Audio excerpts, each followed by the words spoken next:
এখানে আমি একটা স্কুলে এসেছি, স্ট্যান্ডার্ডস ক্লাবের জন্য বিআইএস দ্বারা পরিচালিত এই ওরিয়েন্টেশন প্রোগ্রামের অংশ হতে পেরে আমি সত্যি খুব উচ্ছ্বসিত। আশা করি তোমরা উচ্ছ্বসিত। চলো যাওয়া যাক।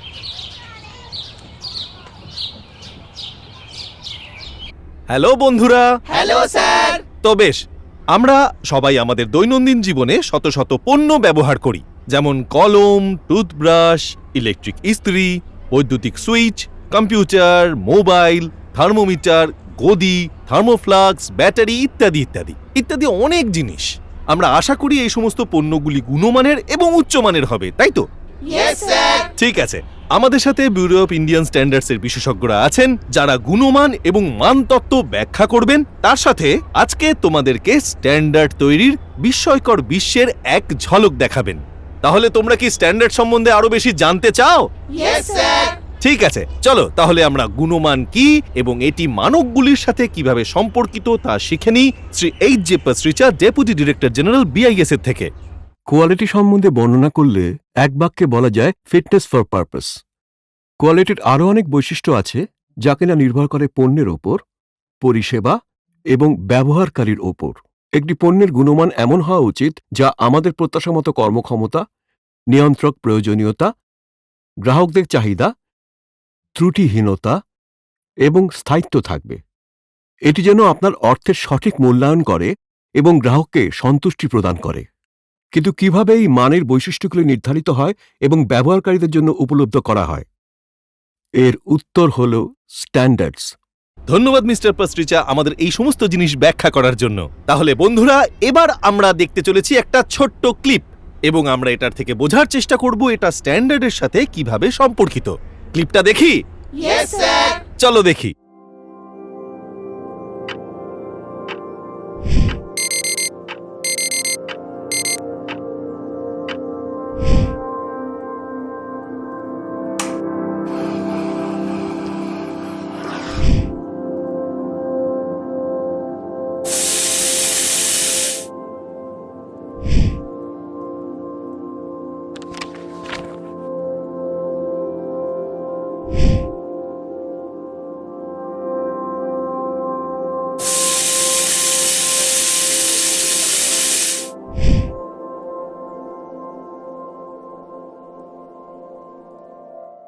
তাহলে এই ক্লিপটিতে তোমরা নিশ্চয়ই এই পণ্যগুলিকে লক্ষ্য করেছ।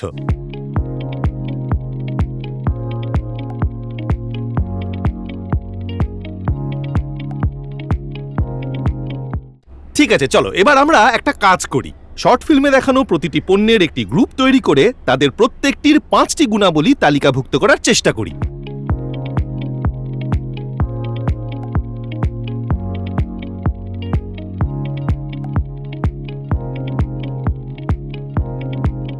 এই পণ্যগুলি ঠিকঠাক কাজ করেছিল বলে ছেলেটির ঘুম থেকে ওঠা থেকে স্কুল পর্যন্ত যাত্রা সম্ভব হয়েছিল। কিন্তু কিভাবে এই গুণগত মানের সাথে স্ট্যান্ডার্ড সম্পর্কিত? তাহলে এসো আমরা শ্রী চন্দন বেহেল, সিনিয়র সায়েন্টিস্ট বিআইএস এর কাছ থেকে বোঝার চেষ্টা করি যে স্ট্যান্ডার্ড আসলে কি, কেন আমাদের সেগুলি প্রয়োজন এবং তাদের সুবিধাগুলি কি। বন্ধুরা, আমি তোমাদের স্ট্যান্ডার্ড কি সেটা বলার আগে তোমরা কি আমাকে বলতে পারবে যে স্ট্যান্ডার্ড কি? স্ট্যান্ডার্ডের মানে হল পণ্য তৈরির একটি ধাপ। পণ্যটি অবশ্যই সেরা মানের এবং ব্র্যান্ডেড হতে হবে। স্ট্যান্ডার্ড হলো সরকার কর্তৃক নির্দেশিত নিয়মের একটি সেট। গুণগত মান নির্ধারণকারী নথি। Well done. যেহেতু আমরা সবাই বিজ্ঞানের ছাত্রছাত্রী, তাই আমরা বিভিন্ন টার্মের সঠিক সংজ্ঞা জানতে বিশ্বাস করি। একইভাবে স্ট্যান্ডার্ডেরও একটি আনুষ্ঠানিক সংজ্ঞা রয়েছে।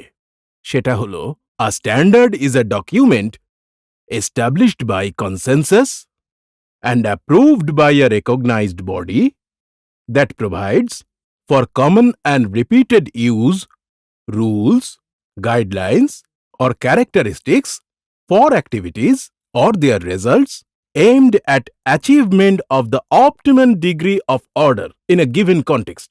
তাই এইভাবে আমরা আনুষ্ঠানিকভাবে স্ট্যান্ডার্ডকে সংজ্ঞায়িত করতে পারি। কিন্তু কেন আমাদের স্ট্যান্ডার্ডস প্রয়োজন? এটির উত্তর হবে, আমাদের স্ট্যান্ডার্ডস প্রয়োজন গুণমানের স্তরকে সংজ্ঞায়িত এবং বাড়ানোর জন্য আর কর্মক্ষমতা এবং নিরাপত্তা নিশ্চিত করার জন্য। স্ট্যান্ডার্ডস এছাড়াও সহায়তা করে প্রযুক্তি হস্তান্তর সহজতর করতে, মূল্যায়ন এবং সামঞ্জস্য প্রদর্শন করতে, এছাড়াও গ্রাহকদের আরও ভালো করে পছন্দ নির্ণয় করতে। স্ট্যান্ডার্ডস এবং কোয়ালিটির মধ্যে এই সম্পর্কটি বোঝার জন্য এসো আমরা দেখি কাগজের স্ট্যান্ডার্ডে গুণমানের প্যারামিটার কি কি হতে পারে। Size, opacity, tensile strength, moisture.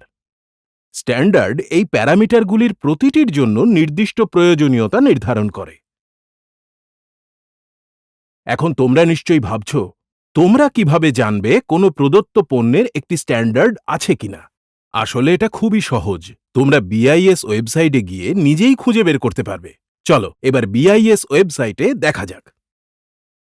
তাহলে বন্ধুরা, এটাই হলো বিআইএস ওয়েবসাইট, bis.gov.in, আর এটা আমাদের ওয়েবসাইটের হোম পেজ।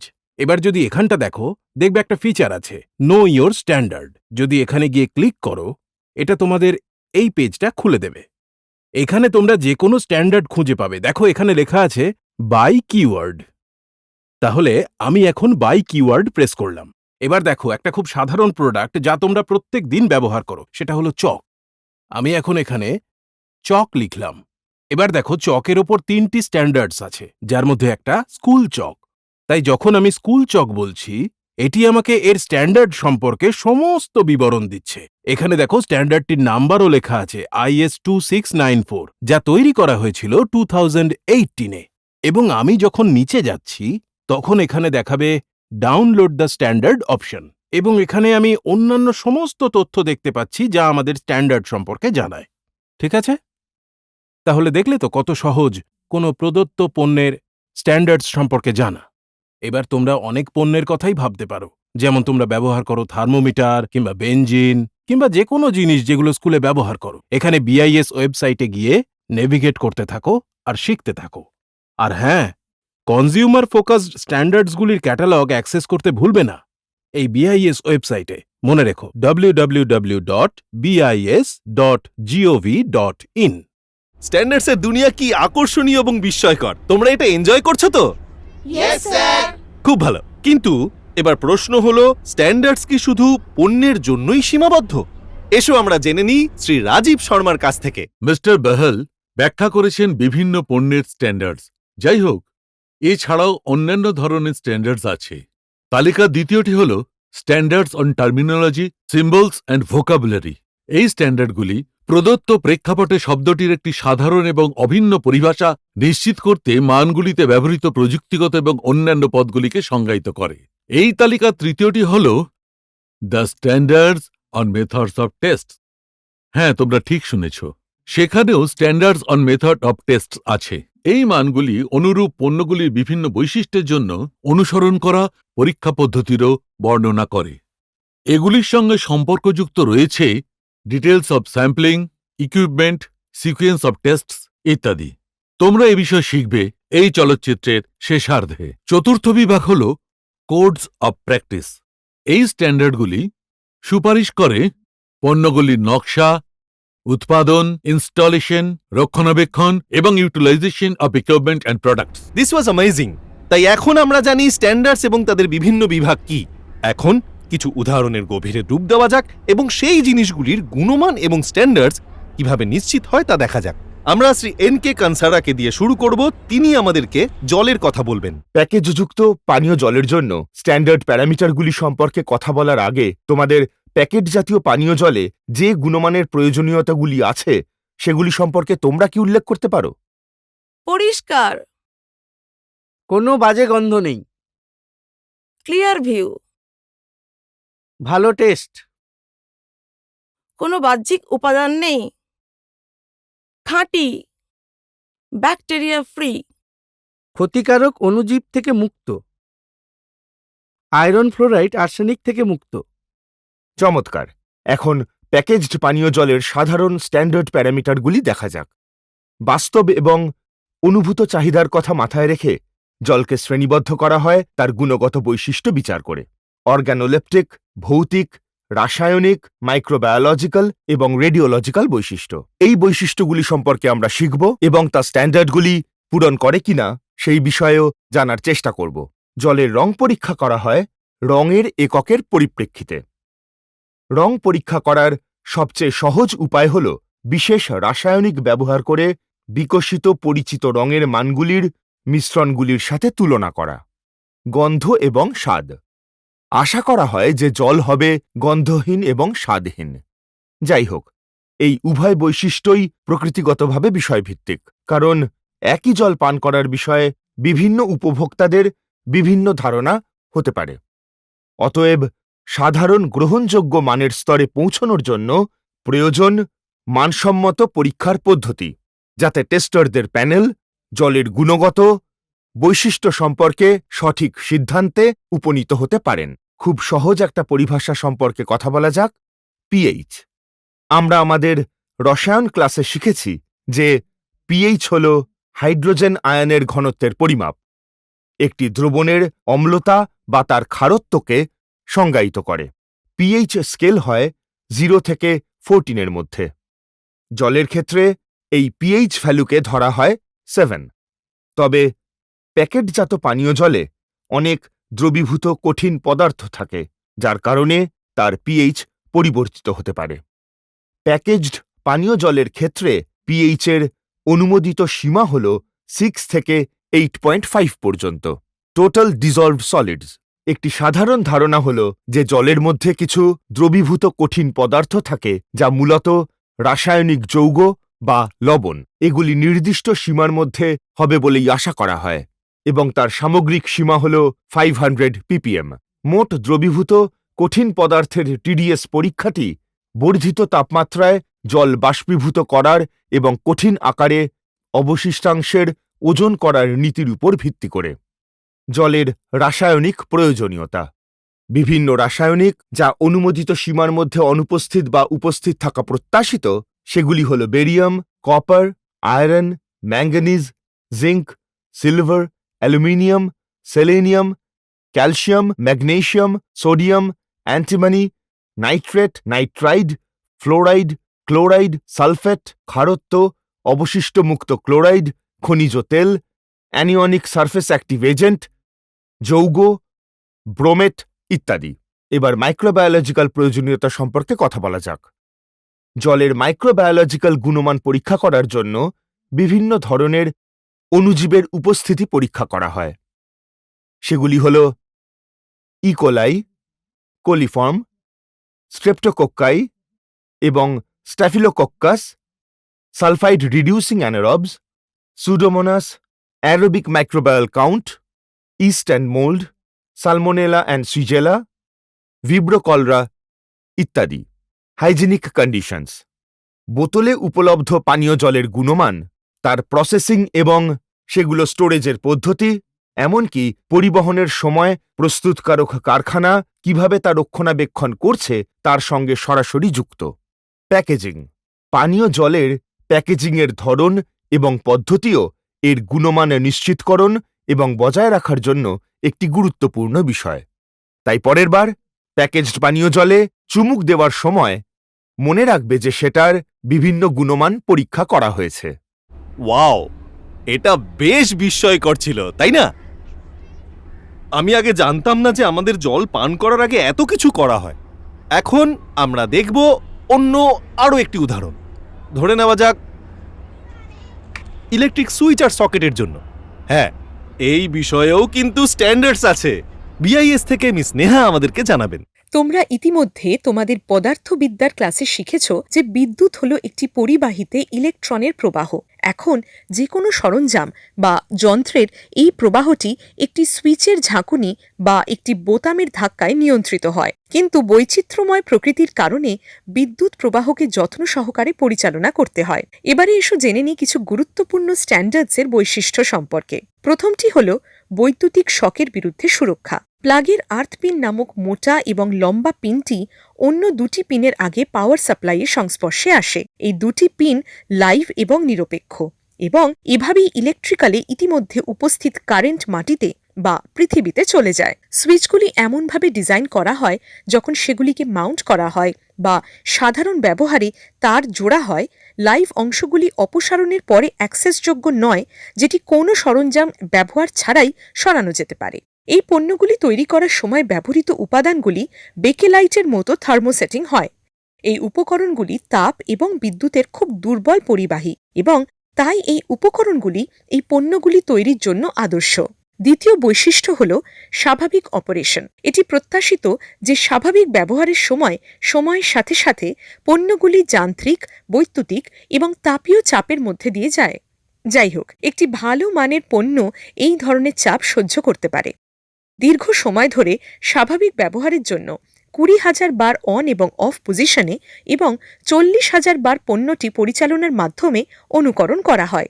তৃতীয় গুরুত্বপূর্ণ বৈশিষ্ট্য হল অস্বাভাবিক তাপ এবং আগুনের প্রতিরোধ।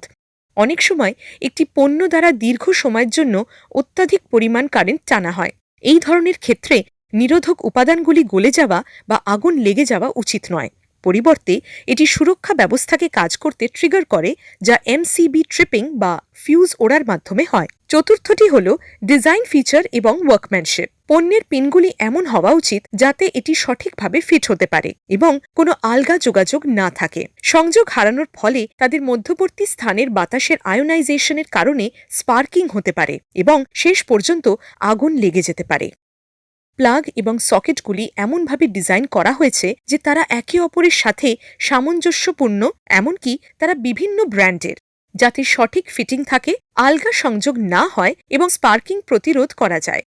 এই লাইনে পঞ্চম গুরুত্বপূর্ণ বৈশিষ্ট্য হল যান্ত্রিক শক্তি। প্লাগ, সকেট এবং সুইচগুলিতে পর্যাপ্ত যান্ত্রিক শক্তি থাকতে হবে যাতে ইনস্টলেশনে এবং ব্যবহারের সময় চাপ সহ্য করা যায়। পেন্ডুলাম হাতুড়ি যন্ত্রের মাধ্যমে আঘাত প্রয়োগ করে সম্মতি পরীক্ষা করা হয়। আরেকটি গুরুত্বপূর্ণ পণ্য যা বৈদ্যুতিক সংযোগ তৈরির জন্য প্রয়োজনীয়, যেটি হল তার বা কন্ডাক্টর।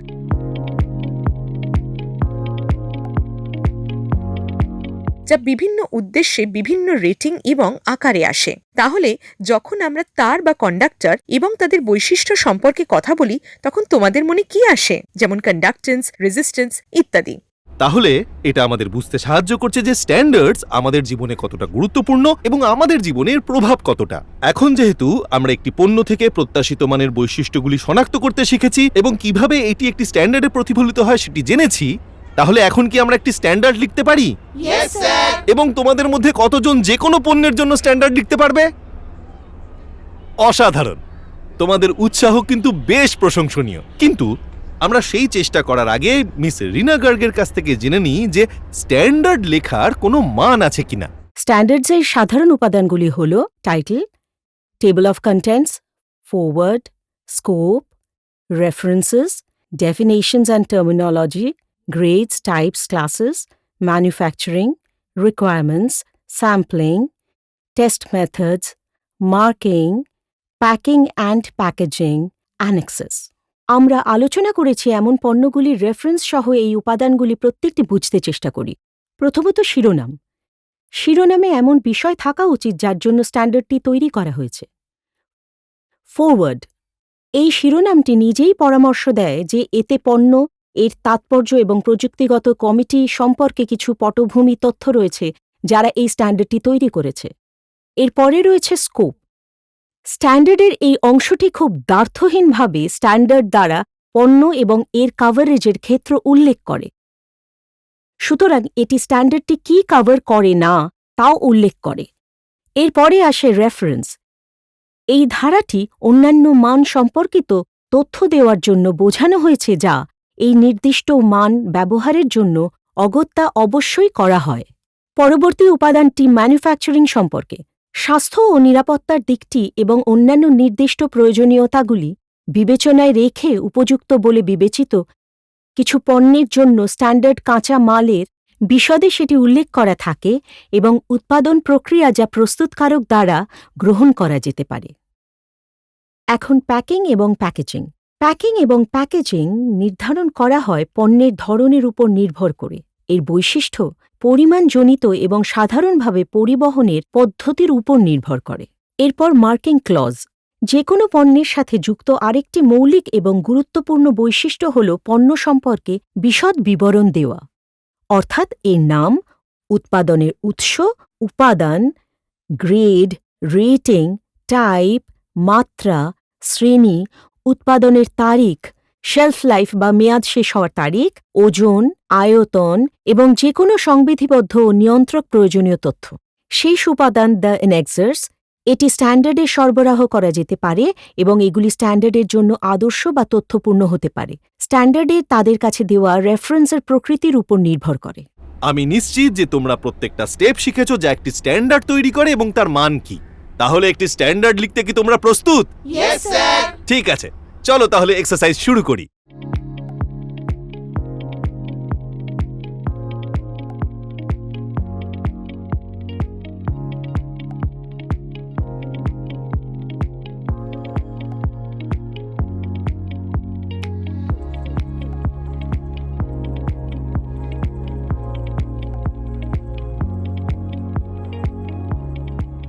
এটি সত্যি খুব ভালো একটি এক্সারসাইজ এবং এই এক্সারসাইজে তোমরা যে উৎসাহ এবং প্রচেষ্টা দেখিয়েছো তা খুবই প্রশংসনীয়। এখন আমন্ত্রণ জানাচ্ছি মিসেস মধুরিমা, মিসেস নাতাশাকে, সায়েন্টিস্ট, যারা বলবেন তোমাদের পারফরমেন্স কতটা ভালো হয়েছে। কি চমৎকার সাড়া আমরা পেয়েছি। দেখা যাক আমাদের ভবিষ্যৎ স্ট্যান্ডার্ড রাইটার্স কি লিখেছে। আমি দেখতে পাচ্ছি যে তারা পণ্যের নাম লেখার চেষ্টা করেছে এবং তারা স্কোপ কভারিং, ডেটা ট্রান্সফার এবং পাওয়ারও লিখেছে। এই বিষয়ে আপনার পর্যবেক্ষণ কি? সত্যি নাতাশা, ওরা চমৎকার কাজ করেছে। I am highly impressed. আমাদের বুদ্ধিমান এবং বুদ্ধিমতী স্টুডেন্টরা এত গভীরে চলে গেছে। ওরা অনেক গবেষণা করেছে। আমি দেখতে পাচ্ছি যে স্ট্যান্ডার্ডগুলোর অগ্রভাগে ওরা আরও কিছু ইন্ডিয়ান স্ট্যান্ডার্ড উল্লেখ করেছে। তুমি জানো, একজন শিক্ষার্থী সারা দেশে পণ্যটির উপযুক্ততার প্রয়োজনীয়তার উপর জোর দিয়েছে, যেখানে তুমি বিভিন্ন তাপমাত্রার পরিস্থিতি অনুভব করো। স্ট্যান্ডার্ডগুলির একটি মুখপাত্রে একটি গ্রুপ সেই গ্রুপের কথা বলেছে যেটি স্ট্যান্ডার্ড প্রস্তুত করেছে। তারাই বিশদটি জানে যে আমাদের কারিগরি কমিটি বা বিভাগ কাউন্সিল সম্পর্কে উল্লেখ করতে হবে, যারা স্ট্যান্ডার্ড প্রস্তুত করে। একদল একযোগে অ্যাক্সেসের জন্য পোর্টগুলির আর্গোনমিক্যালি ডিজাইনের অবস্থান সম্পর্কে কথা বলেছে। তারা সংযোগের জন্য সূচক সম্পর্কেও কথা বলেছে, যেমন নিরাপত্তার প্রয়োজনীয়তা, লিকেজ কারেন্টের বিরুদ্ধে সুরক্ষা। ওরা সত্যিই অনেক বিশদে চলে গেছে। আজকে শেষ করার আগে আমরা আন্তরিক ধন্যবাদ জানাতে চাই আমাদের মেন্টর এবং আমাদের আচার্যকে। তাদের সহায়তার জন্য বিভাগ, ঊর্ধ্বতন কর্তৃপক্ষকেও আমরা আন্তরিক ধন্যবাদ জানাতে চাই। এসো, এই বার্তাটি আমরা ছড়িয়ে দিই যে গুণমান ব্যয়বহুল নয়, বরং অমূল্য। এবং এসো আমরা নিজেদের সাথে সাথে সকল উপভোক্তাদের শিক্ষিত করি যারা গুণমানের দাবি রাখে। পরিশেষে বলি, উপভোক্তা হিসেবে আমরা যা করি তাতে সতর্ক থাকার মাধ্যমে বিশ্বকে পরিবর্তন করার ক্ষমতা আমাদের আছে এবং মান ও গুণমানের ব্র্যান্ড অ্যাম্বাসেডরদের সাথে কিছু সময় কাটাতে পেরে সত্যি আমি খুবই গর্ব অনুভব করি। ধন্যবাদ।